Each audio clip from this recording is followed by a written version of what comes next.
What's happening in the world right now? Coming up on NTD News. First, our top stories.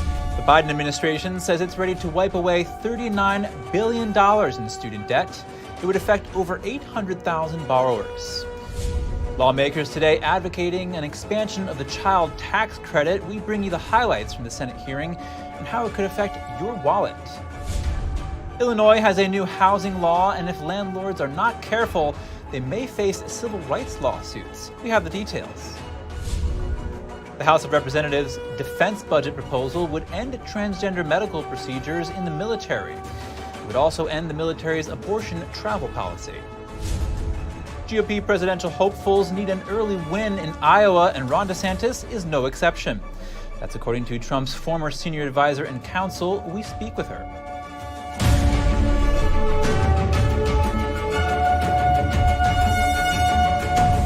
Welcome to NTD News Today. I'm Chris Beers. Our top news, $39 billion in student debt is set to be canceled. The Biden administration says over 800,000 borrowers will have their student debt wiped away in the coming weeks. It says this is due to administrative fixes that more accurately count qualified monthly payments. There are currently several different kinds of repayment plans for borrowers with federal student loans. Plans base payments on a borrower's income and family size regardless of their total outstanding debt. After reaching a set forgiveness threshold of 20 or 25 years, a borrower's remaining balance is then wiped away. The new administrative fixes presumably result in more borrowers past this threshold. Student loan repayments resume in October after a years-long pause during the pandemic. The Supreme Court last month struck down Biden's loan forgiveness program that would have canceled $10,000 to $20,000 of debt for millions of borrowers. Some lawmakers are advocating to bring back the American Rescue Plan. They aim to restore the COVID-era policy for children. Here are the details. Some Democratic senators want to bring back the 2021 American Rescue Plan Child Tax Credit, or CTC. They're advocating for monthly payments and for them to be permanent. During the CCP virus pandemic, under the American Rescue Plan, monthly payments of over $250 per child were given out. Last month, some Democratic representatives introduced an expanded version of the American Family Act.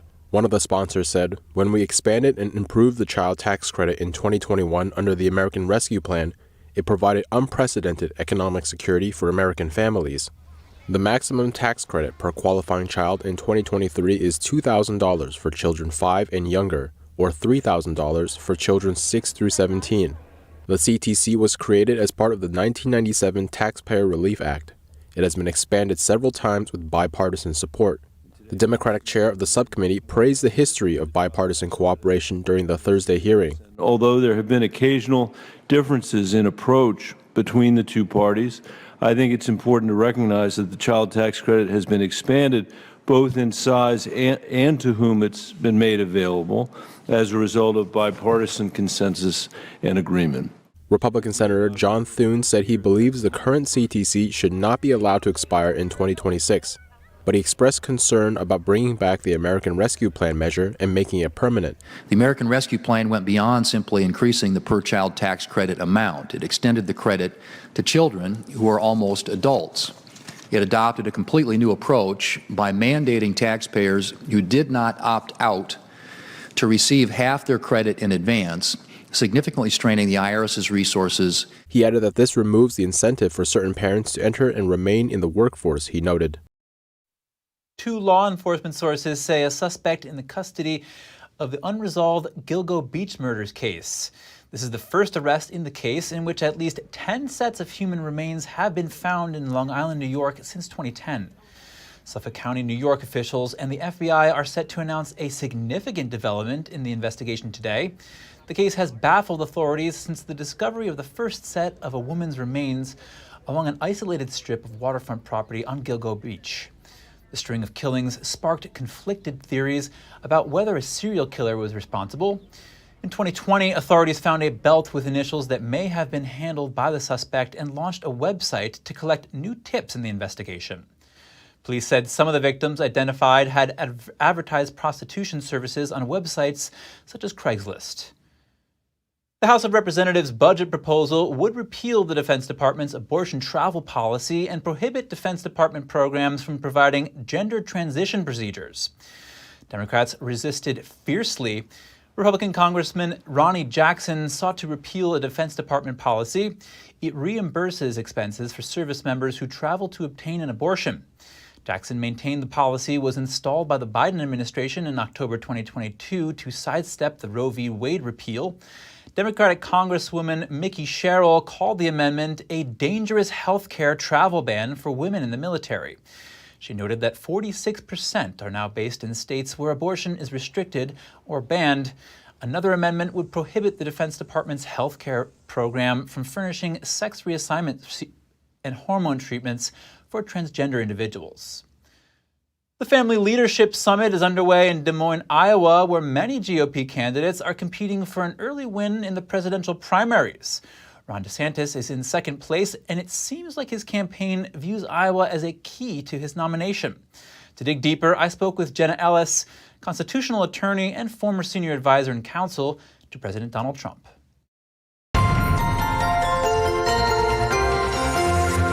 Jenna Ellis, thank you so much for joining us. Great to see you, Chris. Thanks. Jenna, numerous GOP candidates are at the Family Leadership Summit today. What's the significance of this summit in Iowa?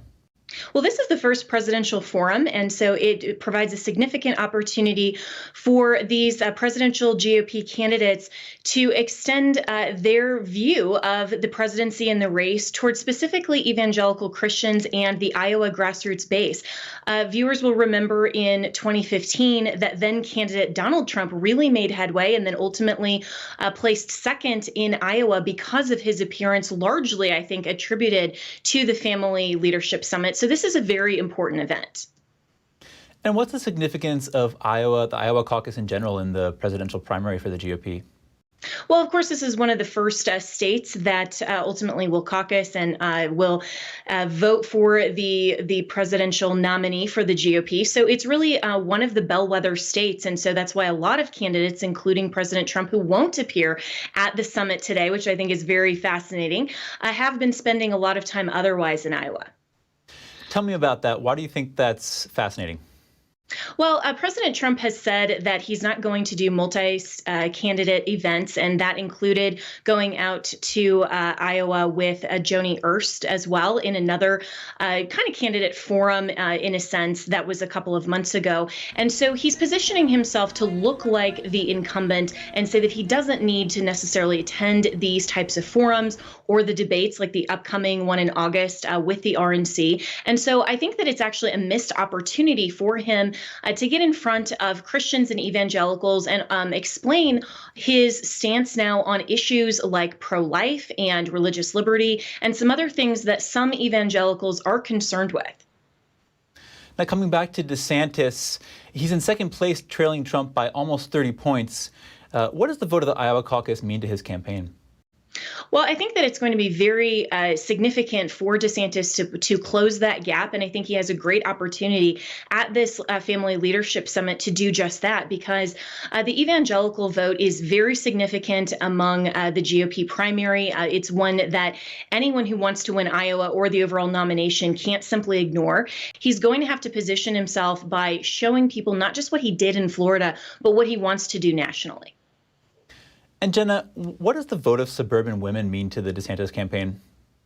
Well, I think that that's also a significant demographic that President Trump underperformed with in 2020. So there's a huge opportunity for DeSantis to also close the gap with suburban women. And that demographic, as well as evangelicals, may be a way for DeSantis to peel off some of those voters that even right now, if they're saying in the polls that they're supporting President Trump, what the polls don't show is intensity and the opportunity for DeSantis to convert their votes to him in Iowa and then throughout the GOP nomination process. And just in summary here, what do you think is DeSantis' most likely path to the Republican nomination?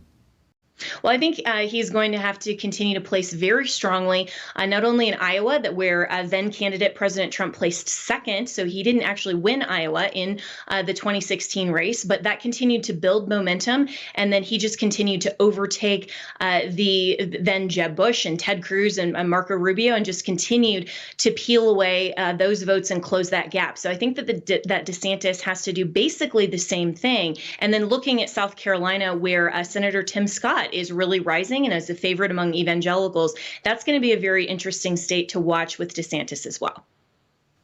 Jenna Ellis, thank you. Good to see you again. Thanks so much.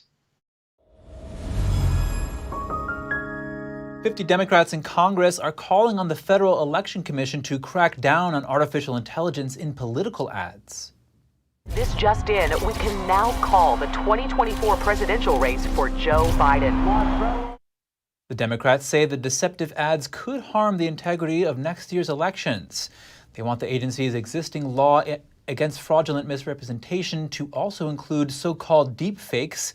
Those are videos and images created by artificial intelligence appearing to show real people. Just last month, a political ad put out by Florida Governor Ron DeSantis' campaign included a deepfake. The image was of former President Donald Trump hugging Dr. Anthony Fauci. The false image was created by artificial intelligence. The nonprofit group Public Citizen also has petitioned the FEC to take action. After the break, California considers taking wastewater and making it drinkable. Not everyone agrees that the procedure is effective or safe. And the Biden administration tightens regulations for chemicals commonly used in air conditioners. It can make cooling more expensive. More in just a moment, here on NTD News Today.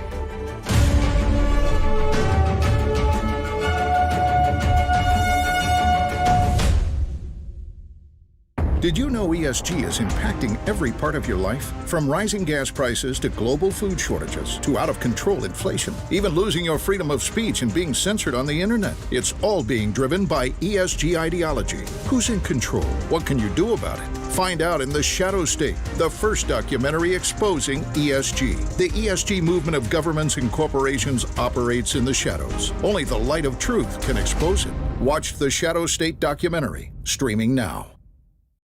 Many Holocaust survivors are impoverished and suffering today in their final years.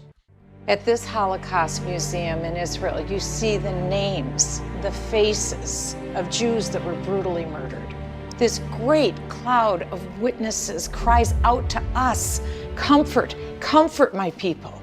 We're in a race against time to reach every Holocaust survivor in Israel and the former Soviet Union. Many are poor and hungry, and they have nowhere to turn.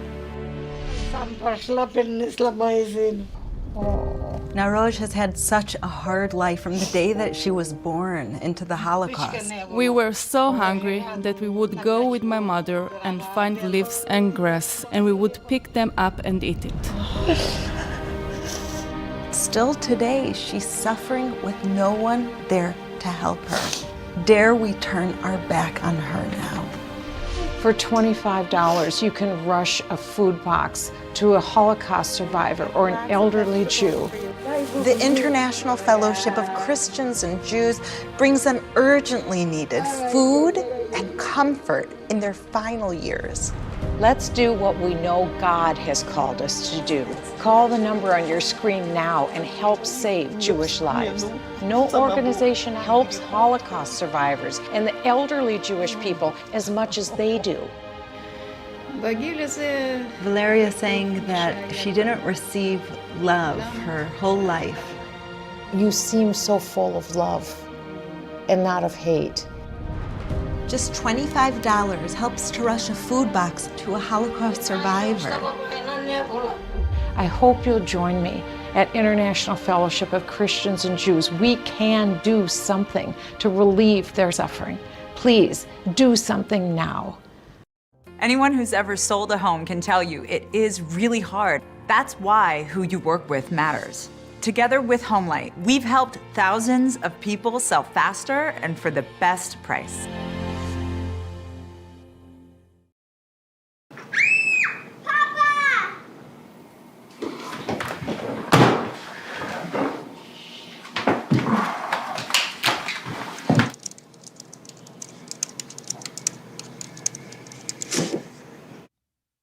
Welcome back. Big U.S. banks reported their earnings today. Joining us now is NTD Business's Don Ma. Don, what are we seeing from the reports? Well, JP Morgan Chase, Wells Fargo, Citigroup reported their quarterly results this morning. JP Morgan, Wells Fargo both profited. Their profits surged, climbed 67 and 57% respectively. What about Citigroup? Citigroup's profit actually tumbled a little bit, 36%. And what contributed to JP Morgan's profit boost, Don? Well, it earned more from borrowers' interest payments. And if you remember, it acquired First Republic, and that as well benefited the bank. And tell us about Wells Fargo. Higher interest rates is benefiting the bank. Its net interest rate income went up almost 30%. Now, for a deeper analysis earlier, I talked to Sam Burns, chief strategist at investment advisory firm Mill Street Research. So, Sam, how would you rate the financial performance of the banks that we got earnings reports from today? I think overall the reports have been better than expected. All three of the big banks that reported beat consensus analyst expectations for earnings this quarter. So I think overall it's certainly a decent report. There's been some areas of strength and some areas of weakness within a lot of the banks, and some of them were stronger than others. But I think overall there were no major surprises and nothing that would cause problems for the broader equity market. Overall, lending profitability is pretty strong. It's a question of the amount of loans being made and then the loan losses on some of them that have crept up in some of the consumer areas. What about the exposure to commercial real estate? Any worries there? There have been some worries there, and I think particularly Wells Fargo being exposed to some of the West Coast office market there has had some issues there. Again, nothing that was not somewhat anticipated. Most people know that the commercial real estate market has been weak for a while and still is. So then it's just a question of exactly, where the losses are and how they'll be dealt with. But I think in general, they have the balance sheets to handle it. It's not going to be a major issue for these banks, but it's just a question of how much pressure it puts on earnings over the next few quarters. What about liquidity position? Are they well capitalized? Generally speaking, yes. I think most of the banks have sufficient capital. I think some of them went through a stress test by the Fed recently and passed. So I think generally speaking, their balance sheets are in good shape, particularly for the big banks. Some of the regional banks, which we'll hear from a little later on next week, some of them may still have balance sheet issues, kind of along the lines of what we saw, back in March and April from Silicon Valley Bank and some of the other ones where the losses on their bond holdings caused them problems. But the big banks like JP Morgan and Citibank and Wells Fargo, they're much more diversified and they don't have those kind of problems to the same extent. Yeah, and it does give us a glimpse into how the economy is doing. I want to ask you, how does the consumer look right now? The consumer tends to be holding up pretty well. I know JP Morgan has made some comments that they thought consumer was doing well. The labor market and wages have been pretty strong still, so it gives people income to spend. Credit card usage has risen, but I think the overall aggregate credit card debt has been slowing a little bit lately, and banks have been a little more conservative with their loans. So I think the overall pattern for the economy in terms of consumer spending has been positive but not extreme. So I think it's more a matter of consumer spending in line with their income growth rather than taking on dramatic levels of new debt. So the earnings reports come off the banking troubles we had a couple months ago. Is that behind us now? I think the worst of it is, I think some of those regional banks, the smaller banks, are still struggling. When I look at the earnings estimate data that I track, a lot of these smaller banks are still seeing their estimates being cut, even now, going after 2 or 3 months later. So I think there's a lot of those smaller banks where there's uncertainty about what their balance sheets are going to show in terms of losses from bond holdings. But I think a lot of that has now been priced in. The stocks have been knocked down pretty good, and a lot of analysts have kind of factored that in to some degree. So I think there may not be as many big surprises now, but that doesn't necessarily mean the news will be a lot better. It'll just be having been priced in now. Thank you so much today, Sam. It's a pleasure speaking to you. My pleasure. Thanks for having me on. You may still be eligible for a tax refund from 2019, but you only have until Monday to file. The Internal Revenue Service says nearly 1.5 million people could be eligible for almost $1.5 billion in unclaimed refunds. By law, taxpayers have 3 years to file and claim their tax refunds. Because of the pandemic year, the 3-year window was pushed back to July 17th. The agency says there is no penalty for filing late if you are owed a refund, but if you don't file in time, the government keeps the money. Tax year 2019 forms can be found at the IRS website, and they must be completed on paper rather than electronically. State attorneys general put 100 of America's largest corporations on notice that after the Supreme Court's decision, affirmative action has ended for them too. In a July 13th letter, the AGs wrote, quote, "If your company previously resorted to racial preferences or naked quotas to offset its bigotry, that discriminatory path is now definitively closed." The letter also says a company must overcome its underlying biases and treat all employees, applicants, and contractors equally without regard for race. The letter was signed by 13 state attorneys general. They said 27 banks, tech companies, and consulting firms set explicit and illegal racial hiring quotas. On June 29th, the Supreme Court ended race-based admissions policies and racial hiring quotas. The AG's letter also says, quote, "Responsible corporations interested in supporting underprivileged individuals and communities can find many lawful outlets to do so." It then reads, "But drawing crude lines based on skin color is not a lawful outlet." California has put forward a proposal to convert domestic and industrial wastewater into a drinking water source, even as safety concerns remain regarding its consumption. California's water regulator announced proposals to allow municipal wastewater to be mixed in with water systems. It's part of Governor Gavin Newsom's water recycling strategy. The wastewater includes mostly domestic waste and may include commercial and industrial waste. The regulators say it will be treated to levels that meet or exceed drinking water standards. A blog post from the University of Florida says even if reclaimed water from wastewater is highly disinfected and treated, it may contain substances at levels that disqualify drinkability. In Florida, reclaimed water has been used for more than 4 decades for non-drinking purposes, but the blog post says such water cannot be used for drinking or sanitary purposes. The Biden administration has announced stringent new rules to reduce the use of coolants used in most air conditioning units and other appliances, but experts warn it could hurt Americans' pockets. The administration implemented the rules in the name of fighting climate change. It includes reducing the use of hydrofluorocarbons by 40% by 2028. The rule dovetails with earlier efforts to reduce the production and consumption of these chemicals. They are known as HFCs and are a type of synthetic refrigerant. HFCs replaced other chemicals that were said to deplete the ozone layer. The EPA says they are also dangerous since they are potent greenhouse gases that contribute to climate change.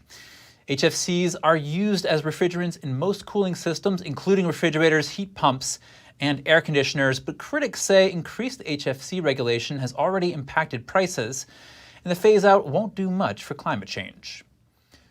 There's a new chapter in the ongoing Bud Light saga.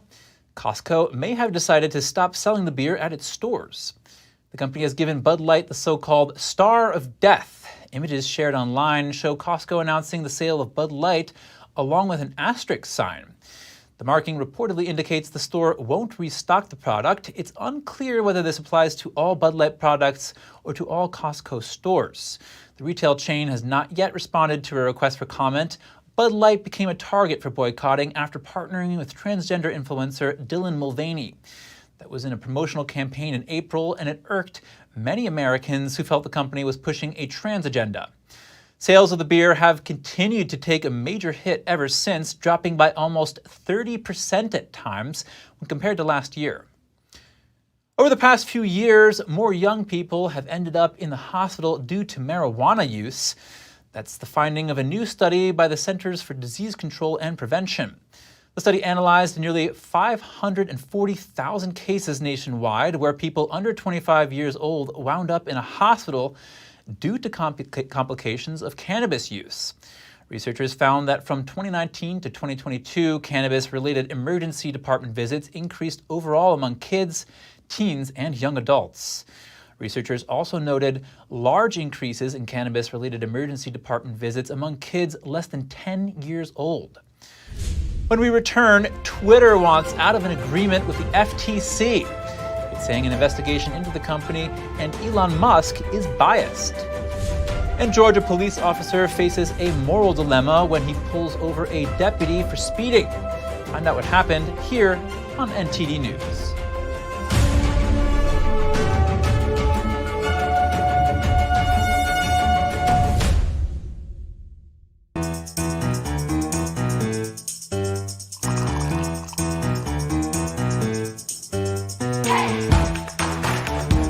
Good morning. I'm Evelyn Lee. And I'm Kevin Hogan.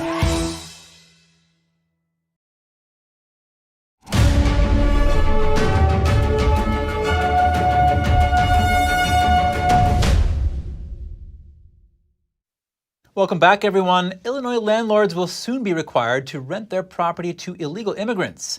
That's the end result of a bill recently signed by Governor J.B. Pritzker. The new law has sparked different points of view. NTD's Angela Moy has the story. The law taking effect on January 1st, 2024, amended the Illinois Human Rights Act to include immigration status as a protected class for selling and renting properties. Illinois State Senator Ann Gillespie, a sponsor of the bill, stated, "This law sets clear boundaries, protecting the rights of immigrants and ensuring that financial institutions and service providers cannot engage in discriminatory practices." Amerit Del Real is the marketing chair of the Latino Real Estate Investors Council and a multifamily property owner in the Chicago area. She says she welcomes the new law. Looking at this from the lens of being a business and, having a product, which is, a unit and needing the demand, needing the tenants, it has been, considered more of an opportunity than a risk. The optimism stems from the housing assistance programs offered by multiple organizations for illegal immigrants. For example, there's a 6-month rental assistance program that is very, very attractive as a housing provider.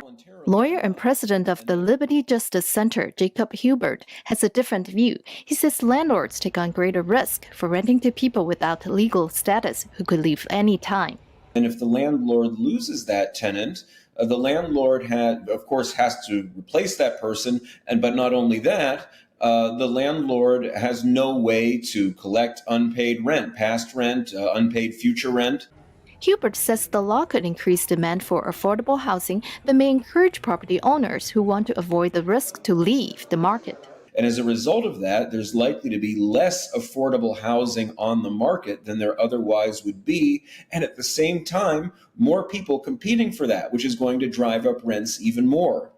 Additionally, Hubert says the law infringes on owners' property rights. This deprives the property owners of their choice as to who to rent to, and it makes it harder for them to avoid the risk of having tenants who they can't recover from, who could disappear at any time. Hubert says the law could also create more lawsuits against landlords who have legitimate reasons for turning down illegal immigrants. Angela Moy, NTD News, Chicago. Twitter wants a federal court to end the company's consent agreement with the Federal Trade Commission. In 2022, Twitter and the FTC settled a privacy dispute against regulators accused Twitter of misusing account security information. Then last summer, the FTC opened an investigation into Twitter over allegations it violated the terms of that agreement. Twitter says the commission only ramped up the investigation after Elon Musk acquired the platform. The company accuses the FTC of prejudging the outcome as investigators look to depose Musk himself. Twitter is asking the court to stop the investigation and terminate the agreement. The FTC has declined to comment. How many times have you been in a meeting and thought that it could have been an email? One Canadian company understands that sentiment and is trying to show that time is money, and the company is wasting it on unnecessary meetings. Shopify internally rolled out a tool called Meeting Cost Calculator on Wednesday. It's integrated into the employees' Google Calendars, and it shows the estimated cost of their meetings. It calculates the cost by using average pay data, number of attendees, and the length of the meeting. For example, a half-hour meeting with 3 employees can cost the e-commerce company anywhere from $700 to $1,600. The calculator predicts Shopify will see a 15% reduction in overall costs if they simply get rid of just 3 meetings per person in a single week. Earlier this year, Shopify canceled all employee meetings with 3 or more people and all meetings scheduled on Wednesdays. It's unclear the effects on work environment, cooperation, and productivity. A congressman questions the focus of the Federal Emergency Management Agency. He says their participation in the illegal immigration crisis is not the agency's purpose. In a subcommittee hearing, Congressman Anthony D'Esposito questioned why FEMA was allocating funds for migration surges at the border, specifically when the Homeland Security Secretary has denied the existence of a crisis. He said FEMA is being used to help house and care for illegal immigrants in a crisis that is not likely to end anytime soon. He said it strays from the agency's primary role in disaster response and recovery. He called for a focus on building community resilience and improving recovery programs, and suggested the border crisis is distracting FEMA from its primary role. FEMA Administrator Deanne Criswell assured lawmakers that FEMA is not an immigration body, but follows congressional direction in supporting humanitarian efforts. She says the reason the agency is helping at the border is because it was allocated money to do so in the president's budget. An officer on patrol in Georgia got a big surprise when he pulled over a Dodge Charger going 96 miles per hour in a 35 mile per hour zone. The Henry County officer walked up to the car and immediately recognized the Sheriff Chief Deputy Michael Yarbrough. He took a moment to call another person for guidance. Yeah, the chief deputy driving a Dodge Charger, a souped-up Dodge Charger belongs to the sheriff's office. Really? Sir, here's your ID back. This is your copy of the citation. If you would sign right here. It's got a court date, time it must appear. Please slow down and have a safe day. The sheriff suspended the chief deputy for 40 hours and docked his pay because of the severity of the citation. A spokesperson says Yarbrough was on duty at the time, but did not return on his lights or sirens. A little farther south in Florida, geotechnical experts are assessing a sinkhole. It's now reopened for a 3rd time. Hillsborough County officials say the hole first formed in 2013 right under Jeff Bush's bedroom in the town of Seffner. He was going to bed for the night when his furnishings vanished into the earth. The sinkhole was filled but later reopened in 2015, and then on Monday the county received a call that the hole reopened again. Officials say the neighboring properties are safe. It will now be filled with water gravel mixture like it was when it reopened in 2015. Chipotle is testing a robot to help make guacamole. It's called the Autocado. Here's how it works. You load up 25 pounds of avocados in the machine. One by one, it slices the fruit open, takes off the skin, removes the core, and places the flesh in a bowl. That's when an actual person takes over, adding the other ingredients and hand mashing it to make guacamole. The Autocado could cut guac prep time in half. That's a big deal when you consider Chipotle uses 100 million pounds of avocados each year. Chipotle is also testing Chippy, a robot that helps make tortilla chips. Krispy Kreme is celebrating its 86th birthday Friday with a super cheap donut deal. They're offering 86-cent original glazed donuts with the purchase of any donut a dozen at regular price. The hot, sweet glazed treat has become a dessert icon over the decades. Krispy Kreme was founded in 1937. Vernon Rudolph started out selling donuts to grocery stores. Pretty soon, the irresistible donut scent wafted into the streets, had passersby asking if they could buy the pastry themselves. So Rudolph launched an operation selling directly to the public. And if you have any news tips or feedback for the show, please feel free to email us at news.today@ntd.com. When we come back, we'll hear the story of a crime fighter from Australia. She doesn't patrol the streets, but she has rescued children from slavery. Find out how after the break.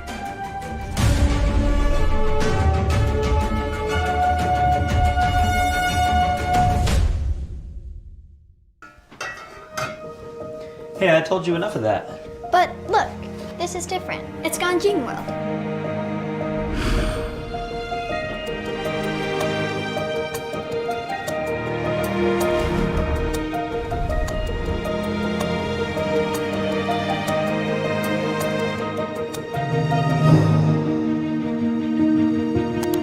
changing world. Family-friendly entertainment.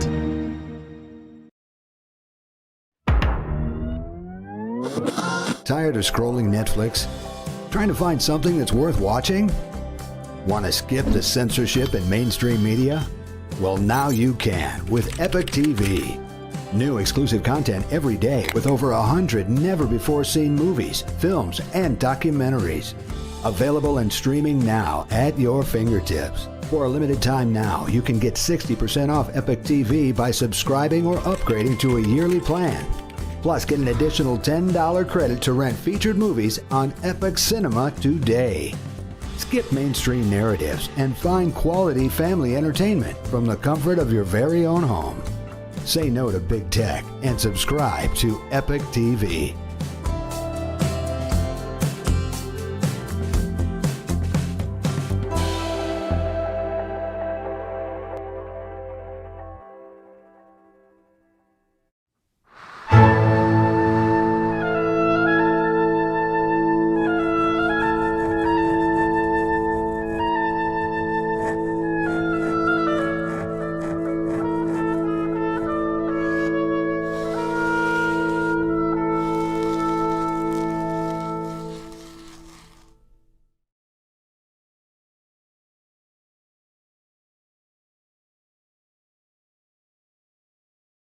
Stay tuned to get 2 rolls of alien tape free. You wouldn't stick your mother-in-law on the wall, but you could with alien tape. It just sticks. Just peel and stick to make anything stay in place quick. Brick, pavers, marble, tile, plastic, even leather. Nothing works better than alien tape.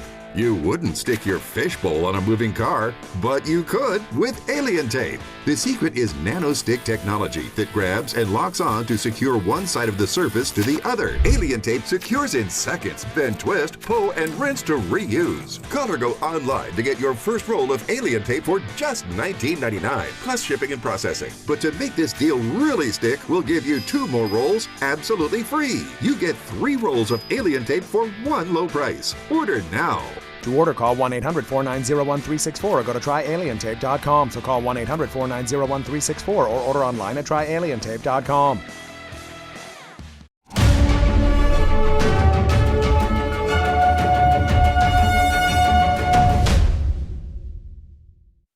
Thanks for staying with us, everyone.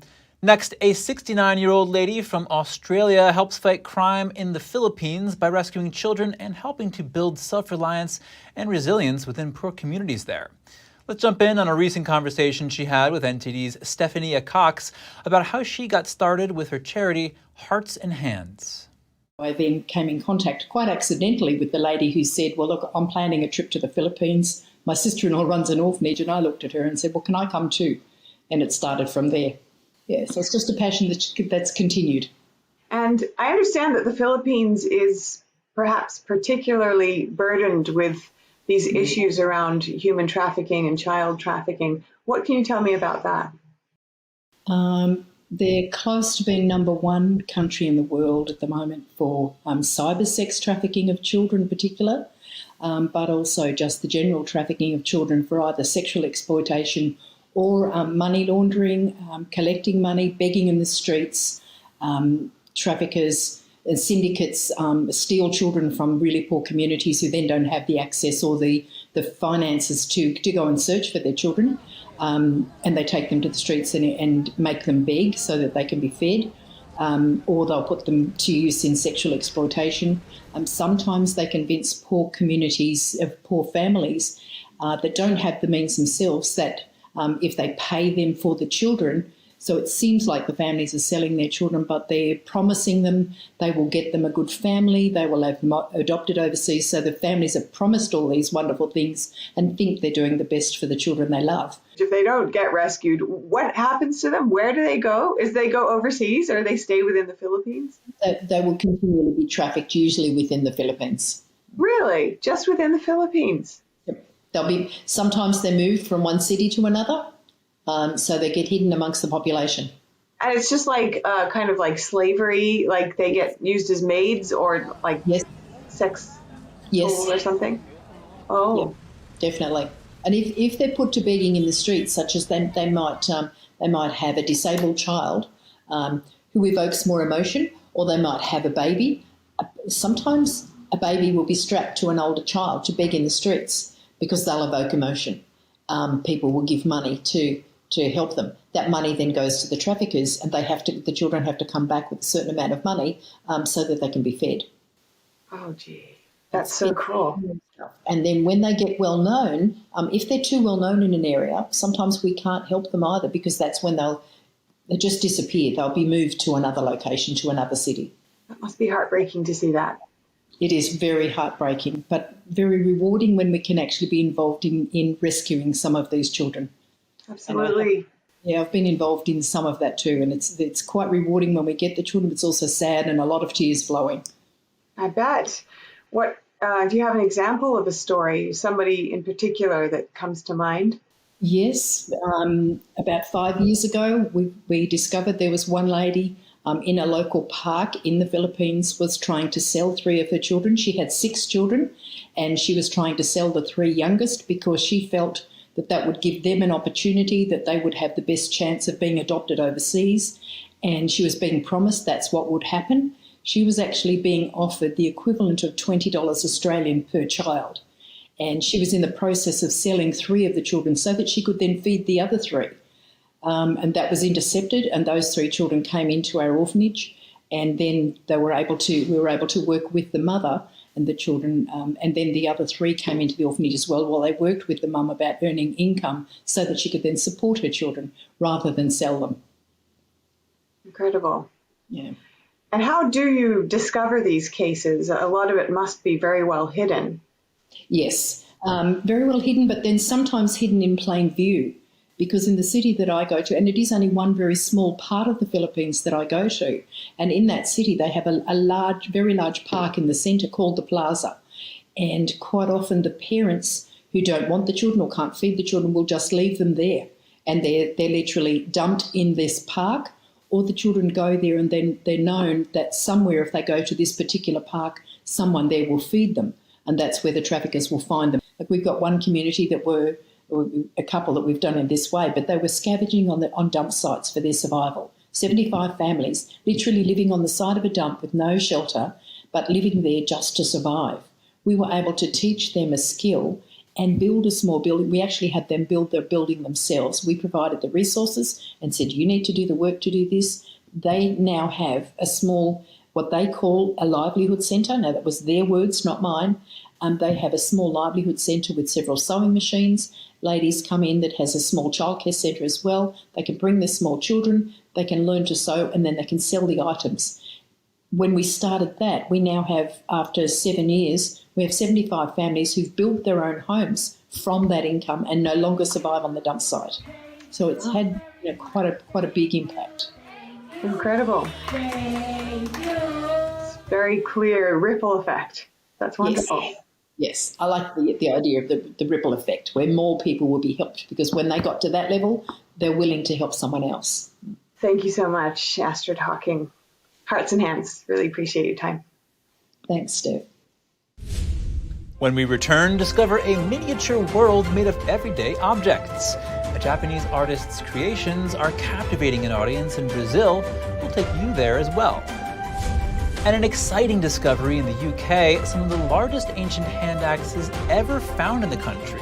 And they look like tools of giants. Stay tuned for that story.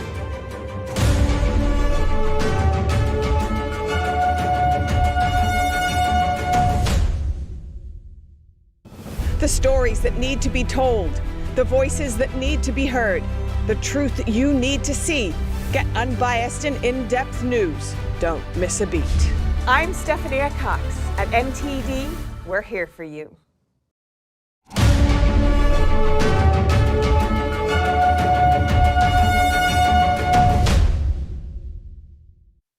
Welcome back. Imagine a whole society scaled down. A Japanese photographer is telling people to see life in a different way through a miniature exhibition. Broccoli florets become a forest, and a bowl of soup recreates a Japanese garden. These miniature works of art are dazzling visitors in Brazil's Sao Paulo. It's an unexpected exhibition. You see leeks and onions representing real-life objects through the miniatures. Japanese photographer Tatsuya Tanaka is behind the creative exhibition.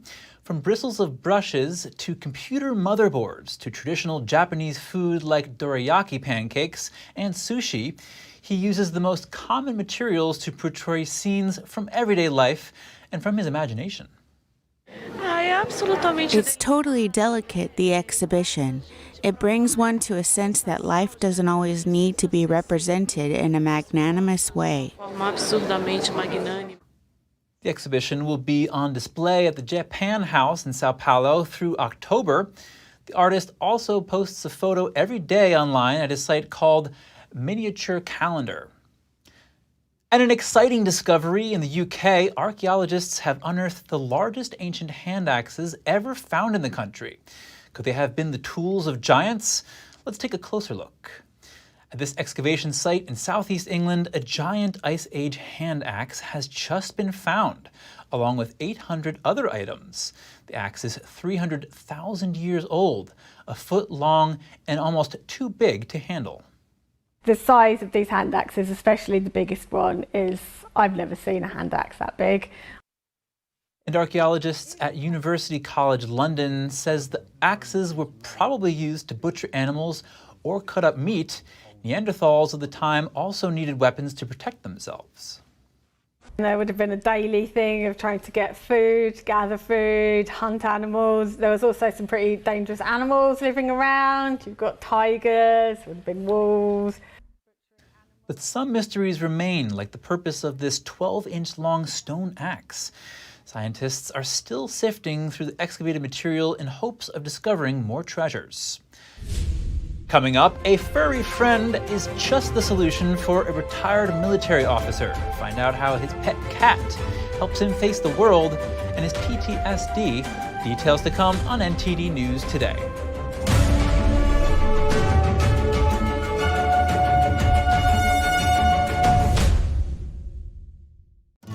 Say goodbye to harsh, bitter coffee and hello to a delicious, smooth brew. With specialty quality beans, expertly roasted in-house, you'll taste the difference with every sip. Fermented with a blend of 50 enzymes, Day's Coffee delivers a rich brew like no other. Made with the highest grade specialty beans available, you're sure to taste the difference. Elevate your morning with Day's enzyme fermented coffee.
Fed up with the fact that hunger robs children of their childhood. Fed up with the lack of progress. Fed up with the injustice.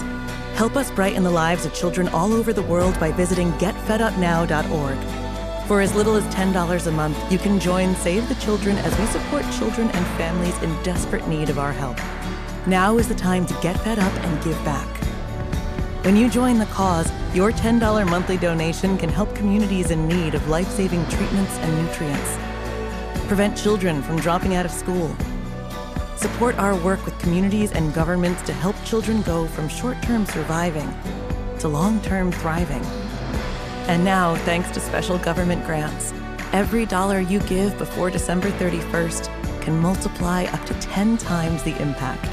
That means more food, water, medicine, and help for kids around the world.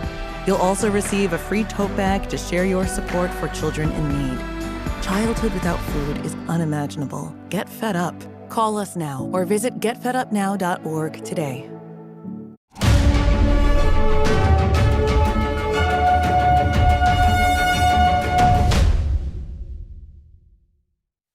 Welcome back. A cuddly pet could be the answer to some mental health problems. The story of a retired Australian officer brings attention to the benefits of aid animals. Let's take a look. Anthor is a retired Border Force officer from Australia. After years on the force, he developed post-traumatic disorder. I was one of those guys that said, it's never going to happen to me. I'm resilient, I'm strong, I'm, good ocker. Sometimes facing up to the fact that you're vulnerable is hard, but you got to do it. But Anthor soon found support in the form of a cool furry friend. She encourages her owner to go out of the house and interact with people. It's about making a connection with an animal that helps people to regulate how they're feeling. And so it helps to reduce loneliness and improve sort of negative feelings like depression and anxiety. Bandit is one of the only Australian registered assistance cats, tested and proven safe to be out in public. She was also trained in deep pressure therapy, which helps soothe the nervous system. She can tell when something's happening, when it's not quite right. And she'll either stretch up to me and place her paws on my leg, like you see cats do all the time, and demand attention, and then she'll put pressure.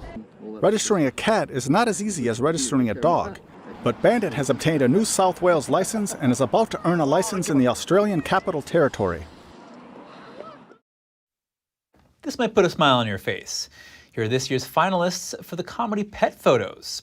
We've got a cat performing his best victory pose, a dog leaping through the air, another dog jumping head first into the sand, and a cat sticking out its tongue. The 24 finalists will be judged by a panel of expert animal lovers, and the winner will be announced on August 11th. You also have the chance to vote for the People's Choice Award. You can cast your vote at comedypetphoto.com. A baby polar bear wins the hearts of visitors at a zoo in northern Germany. This week, it was allowed out to play for the first time. The furry zoo favorite was born in Hamburg last December. She's the city's first polar bear offspring in more than 2 decades. It's an adventurous world out there, and the little bear doesn't seem to be afraid. It jumped into the freezing cold water on its first day in the sun. The cub doesn't have a name yet, but is in perfect health, weighing close to 90 pounds. Spending time alone can induce fear in a lot of people, which is understandable. But at the same time, it has its benefits. Here's Gina Marie with Strong Mind and Body.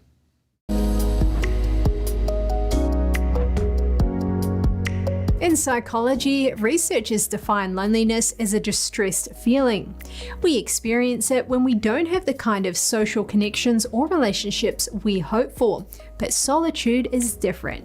Many of us have had days when there are troubles at work or home. Things don't go as expected, or perhaps we take on too much and feel overwhelmed. At that point, try to take a little time for yourself. In other words, a moment of solitude. Solitude has the capacity to bring down people's stress and arousal levels. This means it can be useful in situations where we may feel frustrated, agitated, or angry. Many people might assume that only introverts would enjoy solitude. Yes, introverts might prefer to be alone, but they are not the only people. A survey was conducted with more than 18,000 adults from around the world. More than half voted for solitude as one of the key activities they engage in for rest. So if you are an extrovert, don't let this stop you from taking time for solitude to calm down. The challenging part about spending time alone is that it can be boring and lonely sometimes. Many people find that sitting with their thoughts can be difficult, and they prefer having something to do. Indeed, forcing yourself to sit and do nothing can lead to you finding time alone less enjoyable. So you might prefer having some sort of activity during your moment of solitude. Ideally, avoid scrolling on your device. Take the time to reconnect with the natural world around you, or perhaps do a healthy hobby. Daily chores are an option, such as going grocery shopping or doing the laundry. This is valid solitary time. There's another aspect to this. Many people shy away from engaging in fun activities alone, like going to the cinema or dining at a restaurant. This might be because we tend to think of them as activities we do with friends and close ones. Doing them alone can make us feel judged and self-conscious. Challenge yourself to take on some of these fun activities alone. The experience might be liberating. If that's a little too much, at least take some time out of your busy schedule for a small dose of solitude. It might just be what you need. Baby Madison Mendoza of Colorado is the new 2023 Gerber baby and winner of the 13th annual photo search contest. She's almost 10 months old. The company said Mendoza has a joyful spirit and captivating expression. Maddie's father is a lieutenant colonel physician in the Air Force, and her mom is a dentist. Maddie will be featured on Gerber's social media channels and marketing campaigns throughout the year. Her family gets a $25,000 prize, free Gerber products for up to 1 year, and new clothes provided by Gerber Children's Wear. Thank you for tuning in today. I'm Chris Beers.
Thanks for watching us on YouTube. Did you know YouTube only keeps selective videos on its platform? So if you want to make sure you get the full picture, just subscribe to our newsletter.